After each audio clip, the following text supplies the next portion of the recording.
మొదలైనకు మరి రాష్ట్రంలో ప్రతి జిల్లాలో మరి ముద్రాలకు సొసైటీలు ఉన్నాయి, సభ్యత్వాలు ఉన్నాయి.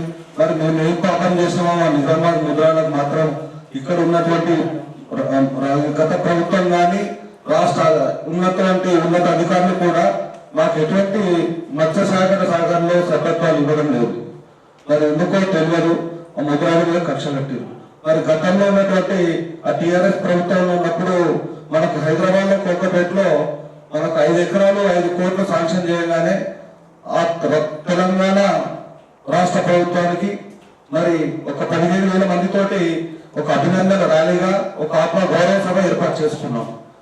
వాళ్ళు కూడా మాకు సహకరిస్తామని చెప్పారు.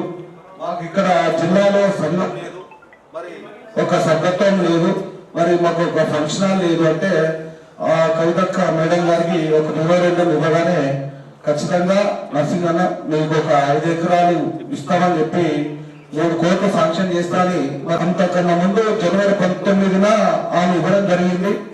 ఏప్రిల్ 30 వరకు మా ముద్రాలతో మమేకమై ఉండే మరి ఆమె ప్రభుత్వంలో ఎంపీగా ఉన్నప్పుడు కానీ.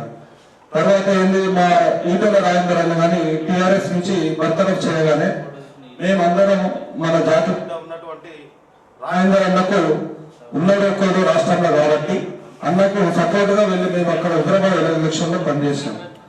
మేము పనిచేసినందుకు గాను మరి మాకు ఇక్కడ ఉన్నటువంటి స్థలం కానీ ఎటువంటివన్నీ డబ్బులు ఇవ్వలేదు.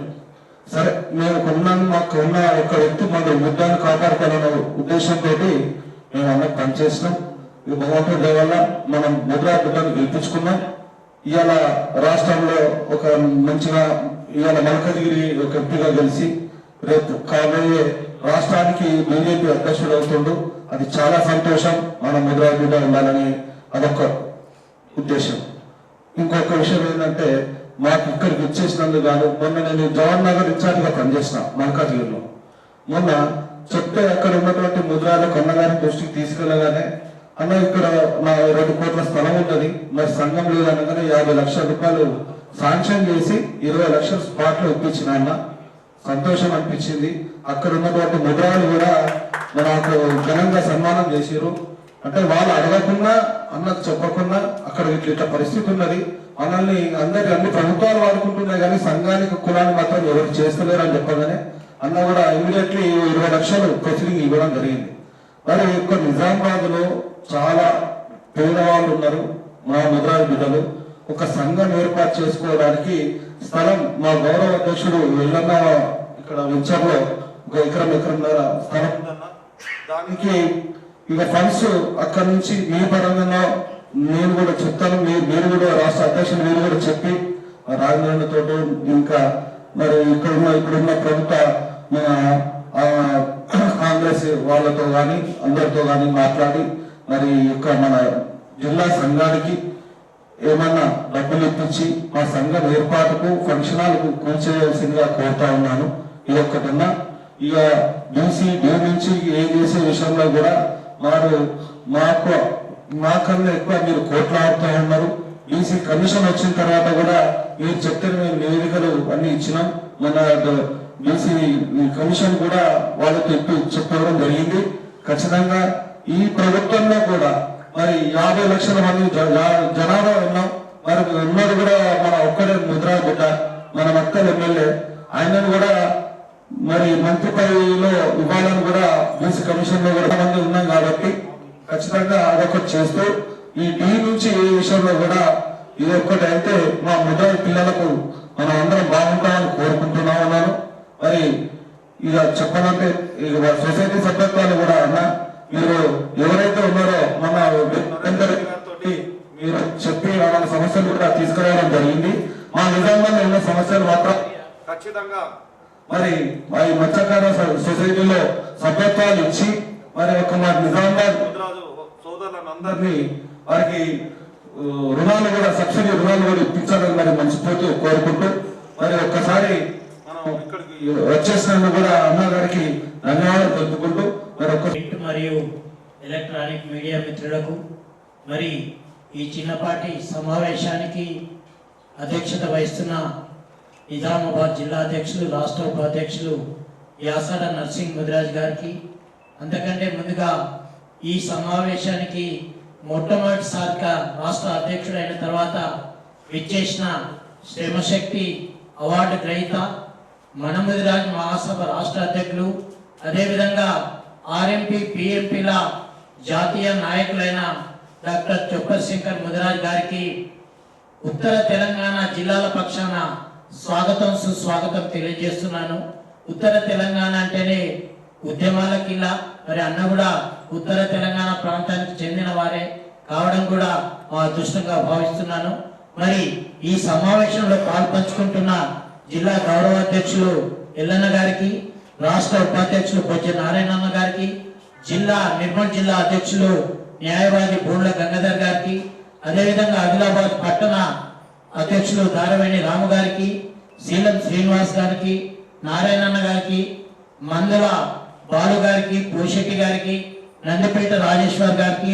ఎందుకంటే ఈరోజు అనేక సంఘాలు ఉండొచ్చు, అనేక మంది నాయకులు ఉండొచ్చు, కానీ ఒక నిబద్ధతతో, ఒక సామాజిక దృక్పథంతో జాతి చైతన్యమే లక్ష్యంగా రాజకీయాలకు అతీతంగా మన ముదిరాజ్ మహాసభను తీసుకెళ్లడంలో ముఖ్య పాత్ర పోషిస్తున్న డాక్టర్ చొప్పశంకర్ ముదిరాజ్ గారు నిర్విరాంగా ముదిరాజుల అభివృద్ధి లక్ష్యంగా మనం పనిచేస్తున్నాం. మరి ముదిరాజులకు సంబంధించి చాలా సమస్యలు ఉన్నాయి. రాష్ట్రంలోనే ఆ బీసీ వర్గాల్లో అన్ని వర్గాల కంటే పెద్ద కులంగా, పెద్ద సామాజిక వర్గంగా ఇవాళ ముదిరాజులు రాష్ట్రంలో ఉన్నారు. 119 నియోజకవర్గాలు ఉంటే 45 నియోజకవర్గాల్లో మేము లేనిదే ఎవరు గెలవలేని పరిస్థితి ఉంది. మరి ఒక 20 నియోజకవర్గాల్లో మాకు ఓటు వేసుకుంటే మేము గెలిచే పరిస్థితి ఉంది. కానీ దురదృష్టవశాత్తు ఏమిటంటే ఈ రాజకీయాల కారణంగా దామాషా పద్ధతిని పాటించకపోవడంలో మా ముదిరాజ్ జాతి రాజకీయంగా రోజు రోజుకు అణచివేయబడుతుంది. ఈ నేపథ్యంలోనే గత 2023లో మేము అక్టోబర్ 28 నాడు పరేడ్ గ్రౌండ్ వేదికగా మా సత్తా చాటాలనే లక్ష్యంలో వారం రోజుల వ్యవధిలోనే పిలిస్తే కాదు తెలిస్తే రావాలని ఒక పిలిపిస్తే సత్తి మూట కట్టుకొని ప్రతి గ్రామం నుండి బయలుదేరి ఇవాళ ఇసుక రాలనంత జనం ఇవాళ పరేడ్ గ్రౌండ్ కు వచ్చిందంటే అది అతియోశక్తి కాదు. అది ఇక్కడి రాజకీయ పార్టీలకు కానీ అన్నిటికీ కానీ మన ముదిరాజ్ మహాసభ ఒక వేదిక సవాల్ విసిరింది. మాకు మా వాటా ఇవ్వకుంటే, మమ్మల్ని అనగదొక్కితే మిమ్మల్ని మోకాళ్ళ లోతులో బొంద పెడతామని ఆ రోజు ప్రకటించిన విధంగానే మాకు వ్యతిరేకంగా పనిచేసిన ఒక ప్రభుత్వాన్ని గద్దెదించడంలో ముదిరాజులు పూర్తిగా ఇవాళ సఫలీకృతులయ్యారు. అదే విధంగా ఈ ప్రభుత్వం కూడా ఏదైతే కాంగ్రెస్ పార్టీ అధికారంలోకి రాకముందు కామారెడ్డి డిక్లరేషన్ లో బీసీలకు 42% ఇస్తాన్నారు. అదే విధంగా కొడంగల్లో గాని, జడ్చర్లో గాని ఏదైతే ఇప్పుడు ప్రస్తుత ముఖ్యమంత్రి రేవంత్ రెడ్డి గారు ముదిరాజులను బీసీ-డి నుండి బీసీ-ఏలోకి అప్పటి దివంగత ముఖ్యమంత్రి వైఎస్ రాజశేఖర్ రెడ్డి 2009లో జీవో నంబర్ 15 ప్రకారం బీసీ-ఏలో చేర్చాడు. దాన్ని యథావిధిగా అమలు చేస్తామని హామీ ఇచ్చారు. మరి అది బీసీ కమిషన్ వద్ద పెండింగ్ లో ఉంది. మా విజ్ఞప్తి మేరకు మన ముదిరాజ్ మహాసభ రాష్ట్ర కమిటీ ప్రతినిధి బృందం బీసీ కమిషన్ చైర్మన్ నిరంజన్ గారిని కలిసిన వెంటనే బీసీ కమిషన్ ను మన వేం నరేందర్ రెడ్డి గారిని ముఖ్యమంత్రి సలహాదారుని కలిసిన వెంటనే బీసీ కమిషన్ ఏర్పాటు చేయడం జరిగింది. ఆ బీసీ కమిషన్ కూడా మన ముదిరాజ్ మహాసభ రాష్ట్ర ప్రతినిధి బృందం కలిసి ముదిరాజులను బీసీ-డి నుండి బీసీ-ఏలోకి చేర్చే అంశం మీ పరిధిలో ఉండి దాన్ని వెంటనే పరిష్కరించమని విజ్ఞప్తి చేయడం జరిగింది. అదే విధంగా ముదిరాజుల సంఖ్యాబలాన్ని బట్టి, ముదిరాజుల జనాభాని బట్టి మాకు రాష్ట్రంలో ఒక 15 శాసనసభ స్థానాలు, 3 ఎంపీ స్థానాలు, 2 ఎమ్మెల్సీ స్థానాలు, మెజార్టీ స్థాయిలో కార్పొరేట్ స్థానాలు ఇవ్వాలని చెప్పేసి కొత్తగా ఏర్పాటు చేసిన చట్టబద్ధత కలిగిన BC commission dedicated commission chairman B Venkateswara Rao గారికి కూడా మేము విజ్ఞప్తి చేయడం జరిగింది. ఈ విధంగా మన ముదిరాజ్ మహాసభ అన్ని సంఘాలను కలుపుకుంటూ మేము ఒకరమే కాకుండా మిగతా సంఘాలని కలుపుకుంటూ ముందుకు సాగుతున్న తరుణంలో ఇవాళ వెనుకబడిన ప్రాంతాలుగా నిజామాబాద్ గాని, ఆదిలాబాద్ గాని మాకు తలాపునే నీళ్లున్నా తాగే అధికారం లేనట్టు పోచంపాడు ప్రాజెక్టు ఉన్నా, గోదావరి ఉన్నా, ఇటు సింగూరు మంజీరా అన్ని ప్రాజెక్టులున్నా చేపలు పట్టే అధికారం మాకు లేకుండా పోయింది. ఒకనొక సందర్భంలో మేము కేజీ కల్చర్ వేసుకుంటామని అన్ని వస్తువులు తీసుకొచ్చినప్పటికీ వాటిని బంద్ చేసిన పరిస్థితి ఉంది. కాబట్టి రాష్ట్ర ప్రభుత్వం ముదిరాజులను మత్స్యకారులుగా గుర్తించినప్పటికీ మాకు కావలసిన సౌకర్యాన్ని కల్పించడం లేదు. చట్టబద్ధంగా సొసైటీలకు నిర్వహించడం లేదు. మొన్ననే మా న్యాయవాది డిఎల్ పాండు ఒక రాష్ట్ర హైకోర్టులో పిటిషన్ వేసిన సందర్భంగా వెంటనే ఎన్నికలు నిర్వహించాలని మన కోఆపరేటివ్ సొసైటీలకు ఆదేశించడం జరిగింది. ఇప్పటికైనా రాష్ట్ర ప్రభుత్వం స్పందించి దీనిని అమలు చేస్తారని మేము కోరుతున్నాము. ఎలక్ట్రానిక్ మీడియా, సోషల్ మీడియా సోదరులకు ధన్యవాదాలు. ముందుగా 2023కు వీడ్కోలు చెప్పుతూ 2024 వీడ్కోలు చెప్తూ 2025లోకి అడుగు పెడుతున్న సందర్భంగా బంధువులకు, మీడియా మిత్రులకు, ఈ జిల్లా వాసులకు కూడా నూతన సంవత్సర శుభాకాంక్షలు తెలియజేస్తూ ఈరోజు ఒక కార్యక్రమంలో భాగంగా నిజామాబాద్ జిల్లా రావడం జరిగింది. ఇవాళ ఇప్పుడు జిల్లా అధ్యక్షుడు నర్సింగ్ గారు, రాష్ట్ర ప్రధాన కార్యదర్శి శివయ్య ముదిరాజు గారు వివరించినట్టు 14.7% ఉన్నటువంటి ముదిరాజులకు చట్టసభలో కానీ, ఆర్థికంగా కానీ, రాజకీయంగా కానీ, బడ్జెట్లో కానీ ఆ ప్రాముఖ్యత దక్కడం లేదు. అందుకే నిరక్షరాస్యులుగా, నిరుద్యోగులుగా, పేదరికంలో మగ్గుతూ ఎన్నో అగచాట్లకు గురవుతున్నటువంటి జాతి ముదిరాజ్ జాతి. ఈ జాతిని చైతన్యం చేయకుండా రాజకీయ పార్టీలకు తొత్తులుగా మారి, రాజకీయ పార్టీలకు అడుగులు మడుగులు ఎత్తుతూ రాజకీయంగా వాళ్ళు ఎదగొచ్చు, కానీ జాతిని మొత్తం తాకట్టు పెట్టే పరిస్థితిని ఇది సరైనది కాదు. ఇవాళ బీసీ కులాలలో చాలా కులాలు చైతన్యవంతం అవుతున్నాయి. అదేవిధంగా వాళ్ళతో పాటు మనం కూడా చైతన్యం కావాల్సినటువంటి అవసరం ఉంది. ముఖ్యమంత్రి ఇవ్వాలని చెప్పి చెప్తున్నటువంటి క్రమంలో ఇవాళ మనం ఇంకొక పార్టీలకు కాదు, మన నిర్మాణం, మన చైతన్యం, మన ఐక్యత, ఇతర కులాల్లో మనకు ఎవరు శత్రువులు కాదు.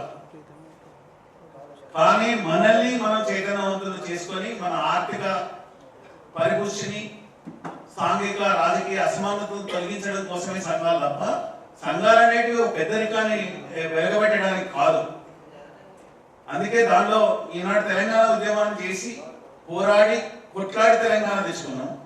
వచ్చిన తెలంగాణలో కుల వృత్తుల పునర్నిర్మాణం కావాలని చెప్పిన వారు 60 సంవత్సరాల దాశ శంకరాలు, ఆంధ్ర వలసవాదుల పాలన పోతే తెలంగాణ వస్తే తెలంగాణలో ఈ జాతులు, ఈ కులాలు ఆర్థికంగా పరిపుష్టి చెందుతాయి అనుకున్నాం.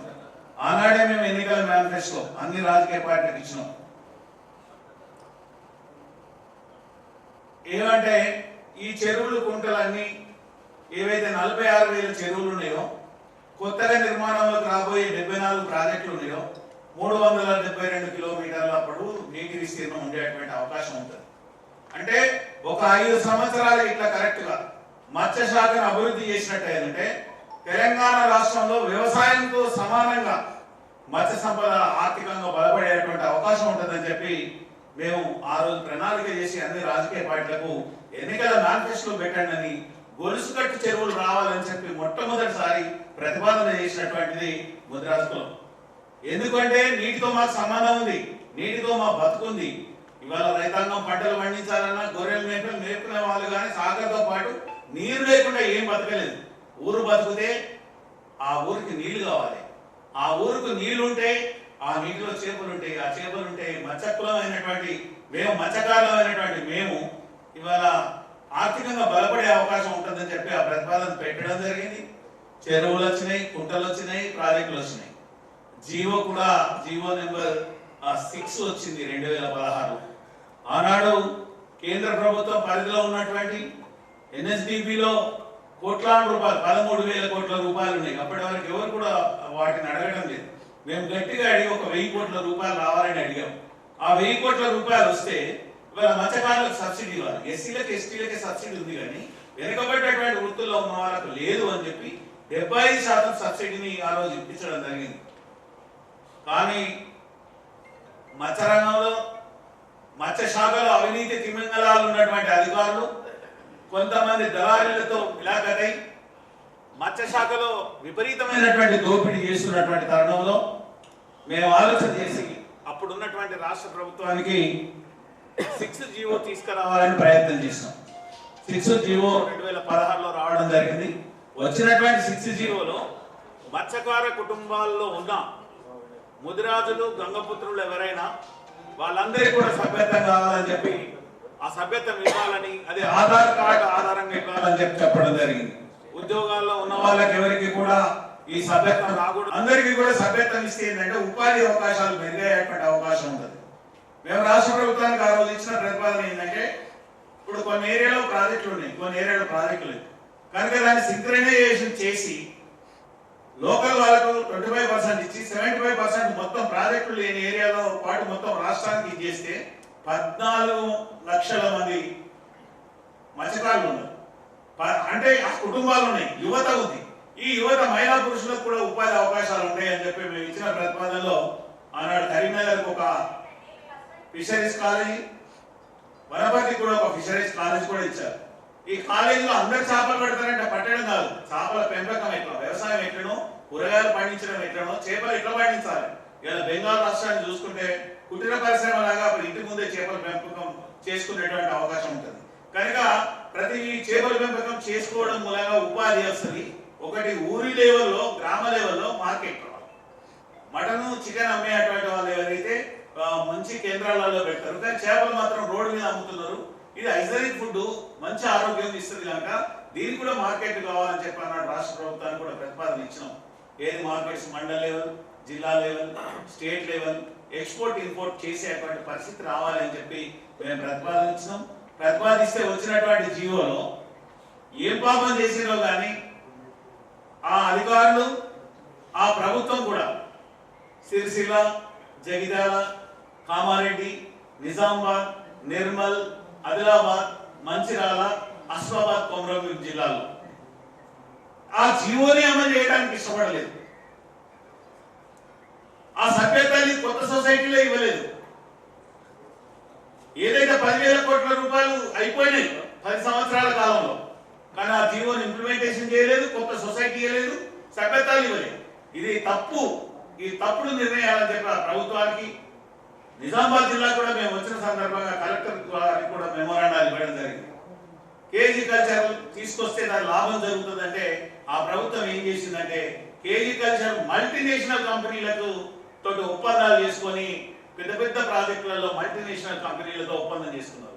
చెరువు మీద సోలార్ ప్లాంట్లు పెడితే కింద చేపలు ఎట్లా పట్టుకొస్తుంది, పట్టరాదు. అంటే మత్స్యకారుల జీవితాల్లో వెలుగు నింపుతున్నామనే దుర్ప్రచారం చేసుకుంటూ మత్స్యకారుల జీవితాలకు ఉరితాలను వేరినటువంటి ప్రభుత్వం ఈ ప్రభుత్వం ఉంటే ఈ ప్రభుత్వం ఈ విధంగానే కొనసాగుతాయి. ఒకటేమో ఆర్థికంగా నష్టం చేస్తున్నారు, రెండోది రాజకీయంగా నష్టం చేస్తున్నారు. మాకున్న ఏకైక మంత్రి, ఏకైక ఎమ్మెల్యేలు కూడా బయటికి నెట్టివేసినారు.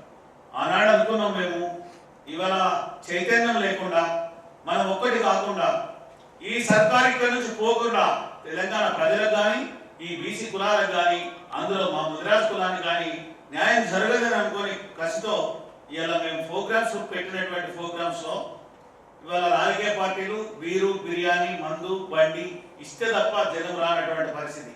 కానీ మక్తల్లో 10,000 మంది యువకులు రోడ్డు మీదకి వచ్చి మేమెంతో మాకంతా వాటా కావాలని రాజకీయ మూమెంట్ చేసినారు. అట్లా 30 జిల్లాలలో మీ పక్కనే ఉన్న కామారెడ్డిలో ధర్మయుద్ధం, రాజు గుడ్డోడైతే, రాజు చెవిటోడైతే ఆనాడు రాజరిక వ్యవస్థలో ఈ దుర్మార్గుల యొక్క పాలన పోవాలన్న ఒక ధర్మ గంట కట్టి గంట ఊపే మోద చూసే వాళ్ళకి ఏదైనా కనబడవచ్చు కాక అక్కడ నిలబడ్డ 2 ముఖ్యమంత్రుల అభ్యర్థులను కూడా ఓడగొట్టడంలో ముదిరాజుల పాత్ర కీలకమైనది అది గుర్తుపెట్టుకోవాల్సిన అవసరం ఉంది.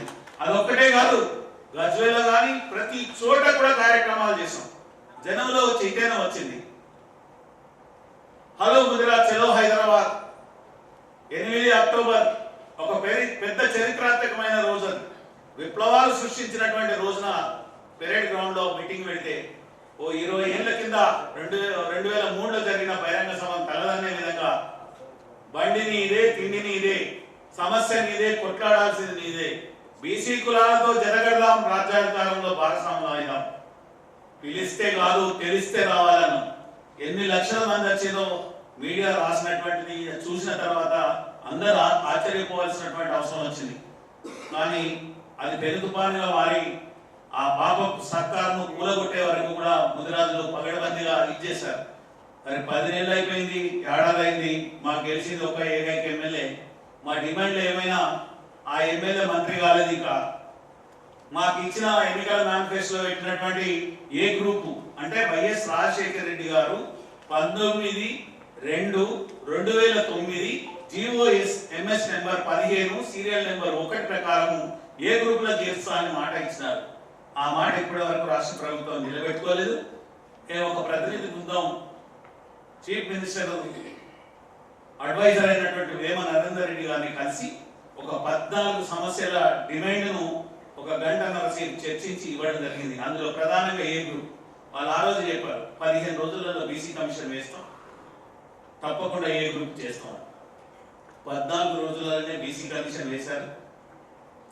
మేము ఆ ప్రతినిధి బృందం వెళ్ళి ఎందుకు మాకు ఏ గ్రూప్ అవసరం, ఆనాడు ఎందుకు ప్రభుత్వం ఏ గ్రూప్ చేసింది, ఇప్పుడు మాకు విద్యాపరంగా మేము ఎంతున్నాం, మా జనాభా ఎంత, మా శాతం ఎంత, మా ఉద్యోగాలు ఎట్లున్నాయి, మమ్మల్ని డి గ్రూప్ లో ఉండడం మూలంగా మేము ఈక్వల్ టు ఓసీ లాగా ఉన్నాం కనుక మాకు వెంటనే ఏ గ్రూప్ ను అమలు చేయాలని చెప్పి రిప్రజెంటేషన్ ఒక స్టేట్ కమిటీ కాదు రాష్ట్ర వ్యాప్తంగా ఉన్న అన్ని సంఘాలకు ఈ రిప్రజెంటేషన్ ఇచ్చి ఈ 33 జిల్లాలు తిరిగినటువంటి బీసీ కమిషన్ కి ఆ నివేదిక ఇవ్వడం జరిగింది.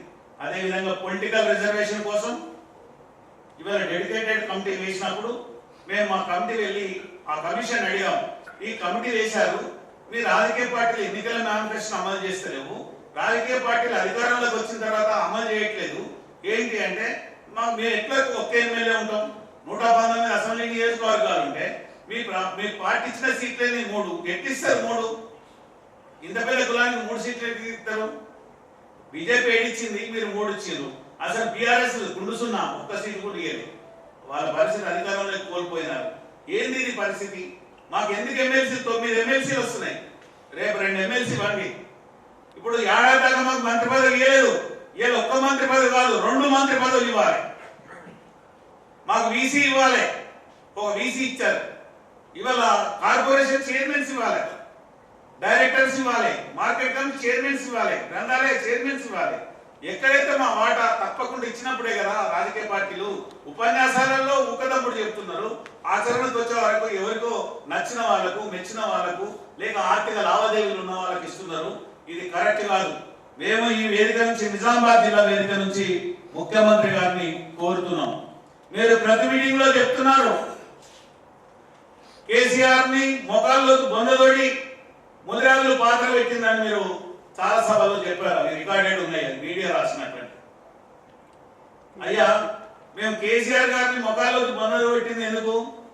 మాకు ఆయన పగ కాదు, మాకు ఆయన శత్రువు కాదు. అందులో కూడా ముదిరాజులు ఉంటారు రాజకీయంగా పనిచేస్తూ.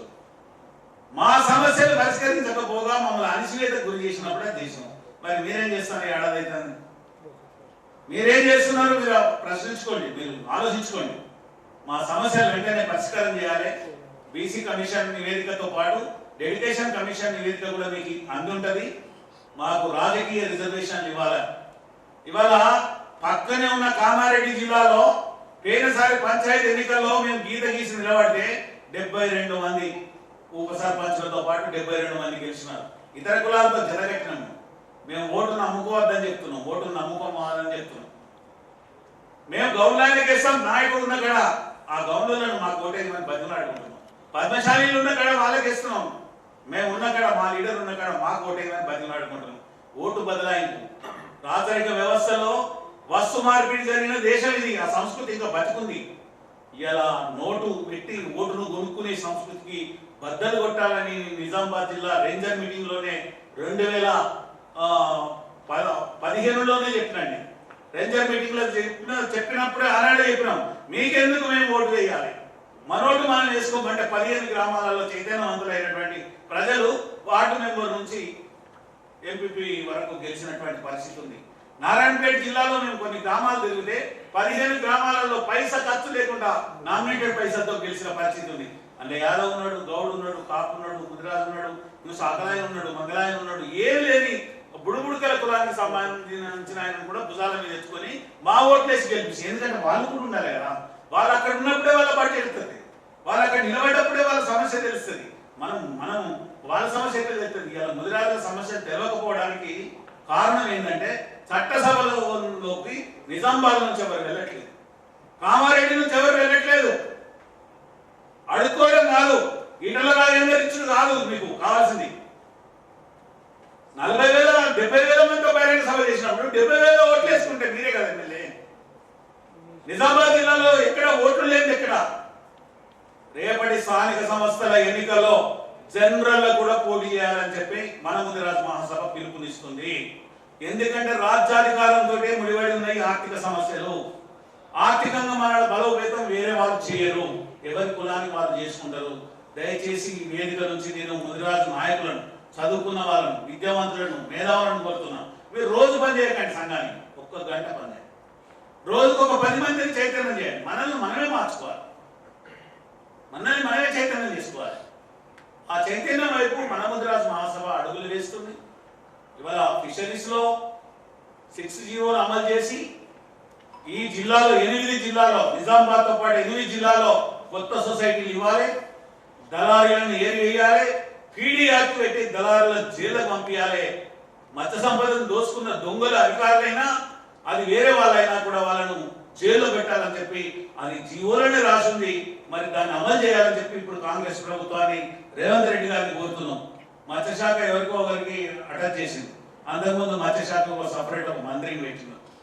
మేమేమంటున్నాం అంటే ఇలా మత్స్య సంపద దోపిడీ గురవుతుంది, మత్స్య సంపద దళారీలు మొదలైన నిజమైన మత్స్యకారులు ఉపాధి లేక రోడ్డు మీద ఉన్నారు.